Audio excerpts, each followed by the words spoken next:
Hey everybody! Before this review, I just want to say that this video is dedicated to Mr. Tony Todd, who unfortunately did pass away pretty recently. He was the voice actor of The Fallen and Dreadwing from Transformers Prime, and I just want to say rest in peace. Let's get to the review.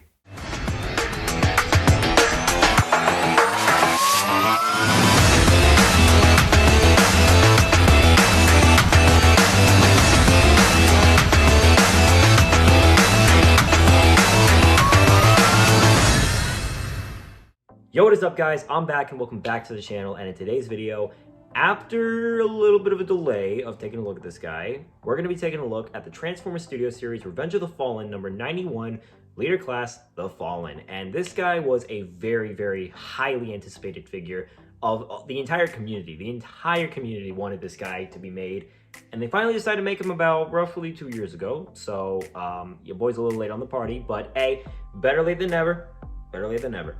And I do know that there is somebody who has been wanting me to take a look at this figure named Ian Hawk. I'll put him right here. Shout out to you, buddy. I told you I'd do this review, and I tried my best to keep my promises. I know you've been waiting for this a long time, so this is it. And I also want to pay respect to Tony Todd, who did pass away recently. He was the voice actor of The Fallen and Dreadwing in Transformers Prime. And I might have already put like a thing in the beginning of this video saying this video is tribute to him. That is a fact. This video is in honor of him. And Tony Todd, may you rest in peace. But with that, guys, let's get to the review. Alrighty, guys, here we are with Transformers Studio Series number 91, Revenge of the Fallen, Leader Class, The Fallen. And let me tell you, this dude is massive. Like, this is a big leader class. Obviously, I'll show off some scaling a little later in the video.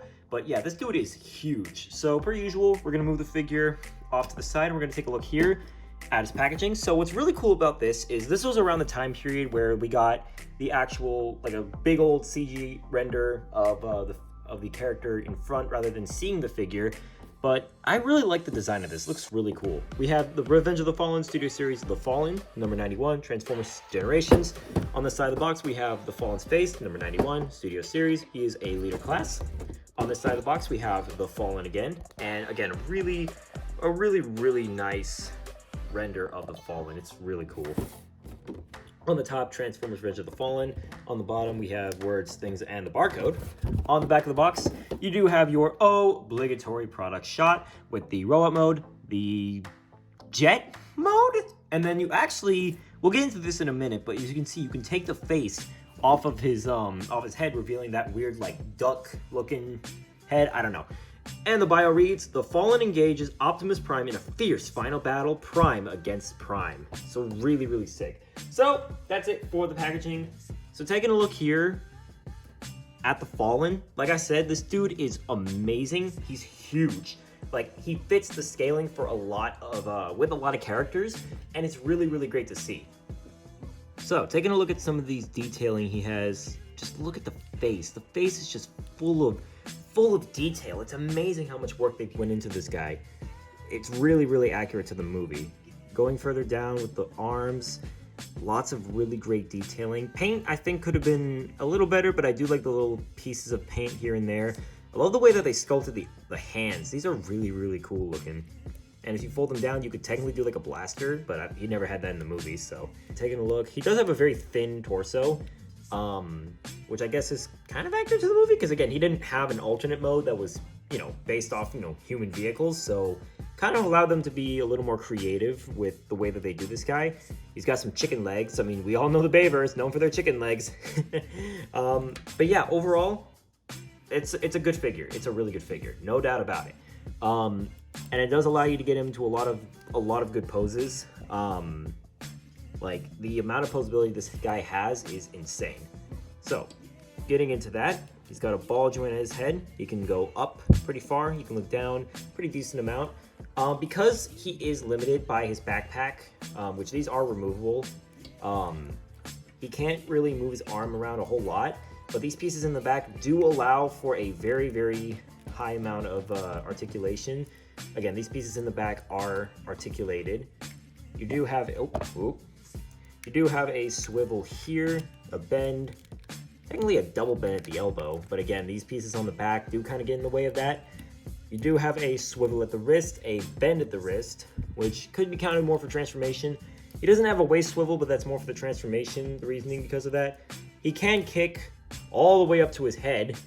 He can kick about that far, and you do get a beautiful spread. He's got a swivel here.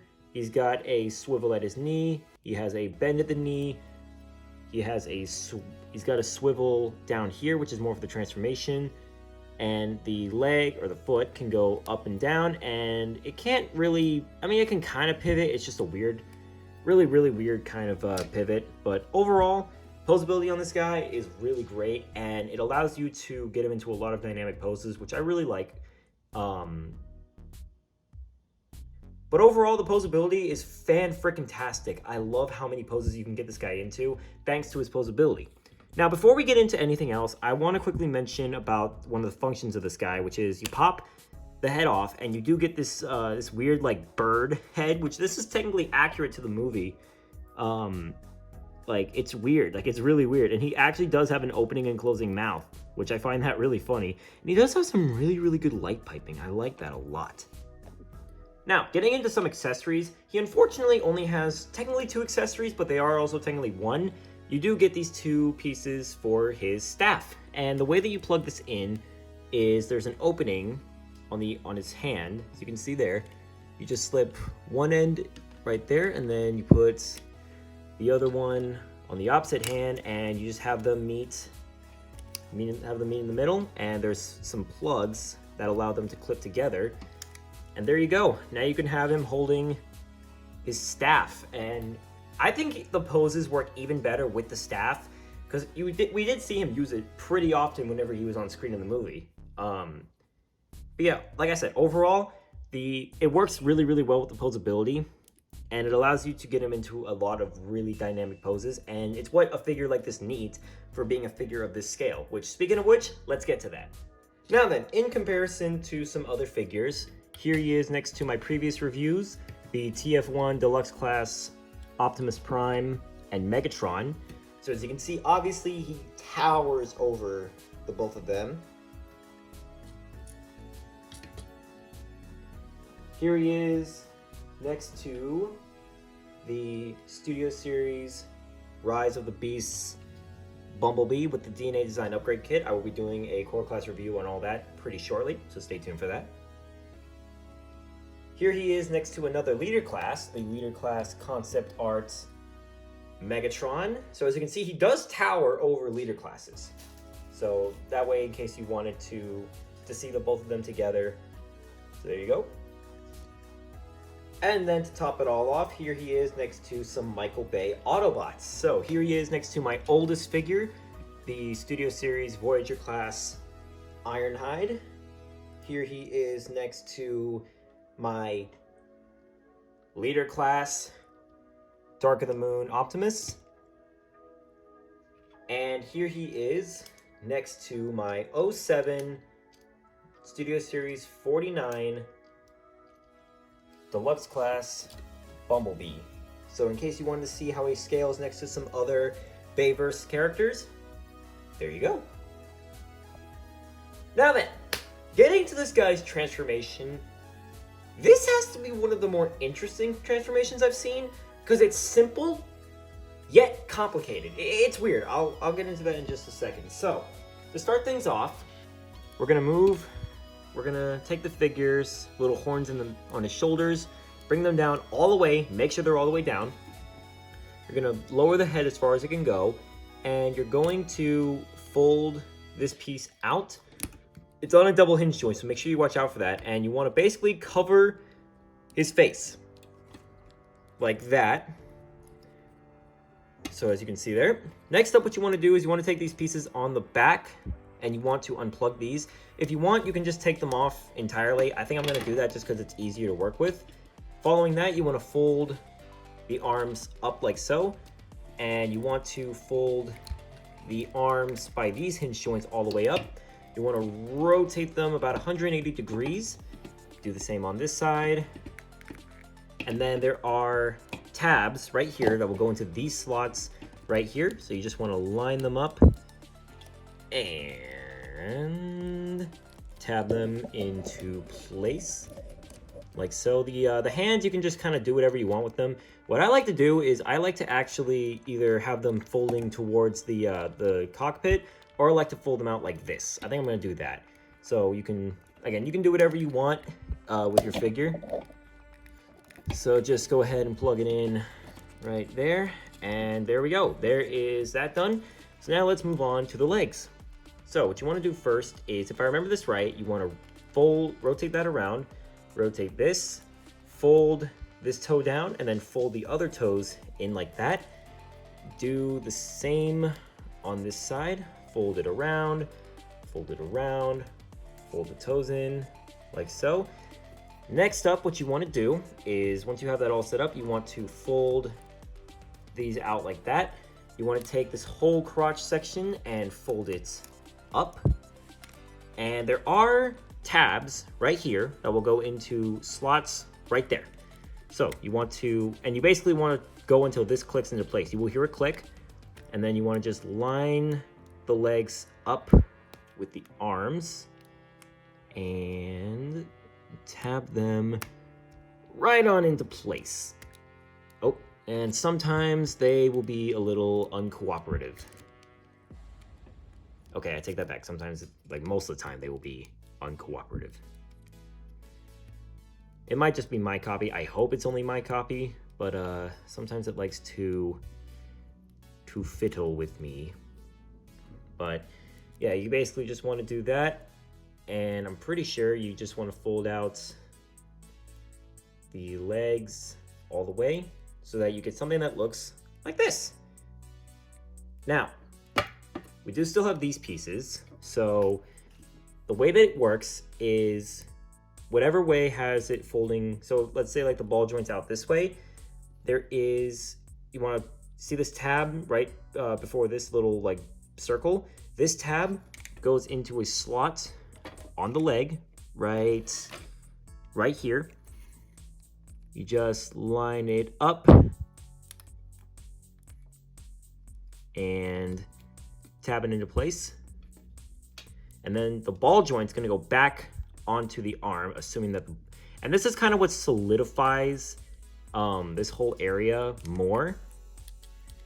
So you just click that in, and then you line those up, and it kind of allows the legs to be a lot more sturdy in a way in their connections. So you want to try to make sure that everything is tabbed in, and then you're going to do the same thing on this side, and there you go. There is the completed jet mode. Now there is technically one more thing that we could do, which is you want to make sure that these pieces are split, and there are pegs that can go into these pegs. If you want to do that, you can. I'm not going to. I just don't really see a point. But yeah, here is the jet mode, and it's a very interesting jet mode, to say the least. Obviously, it is more Cybertronian based.